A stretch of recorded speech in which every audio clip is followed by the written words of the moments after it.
திடீர்னு வந்து நீங்க இப்ப அவங்க அனௌன்ஸ் பண்ணிட்டாங்க. அதனால நாங்க இததான் வந்து தை பொங்கல் அததான் வந்து நாங்க இதைய கொண்டாடுவோம். எப்படி சார் ஏத்துக்க முடியும்னு நீங்க நினைக்கிறீங்க?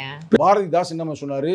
நித்திரையில் இருக்கும் தமிழா, சித்திரை அல்ல தமிழ் புத்தாண்டு, ஒண்டி பிழைக்க வந்து ஆரிய கூட்டம், அறிவுக்கு ஒவ்வாத 60 ஆண்டுகளை வழி நடத்தினார்கள். தரணியை ஆண்ட தமிழா, 60 ஆண்டு அல்ல, தைதான் தமிழ் புத்தாண்டு அப்படின்னு பாடினார். சமஸ்கிருத தாக்கம் அந்த காலகட்டத்தில் இருந்ததால் அது மாதிரி இந்தியாவில் இருக்கிற பௌத்தர்கள் புறம் அழித்தொழிக்கப்பட்டார்கள்.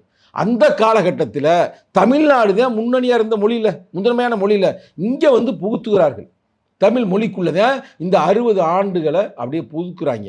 நல்லா கேட்டு பாருங்க. ஒண்ணுக்கு அடுத்து என்ன? 2, 2க்கு அடுத்து 3, அதே மாதிரி 59க்கு அடுத்து 60, 60க்கு அடுத்து 61, 61க்கு அடுத்து 62. இப்ப நீங்களே வந்து இது யதார்த்தம். அப்ப 60 ஆண்டு வந்த பிறகு நீ 61ல போகணும், திருப்பி 1க்கு போறாங்க.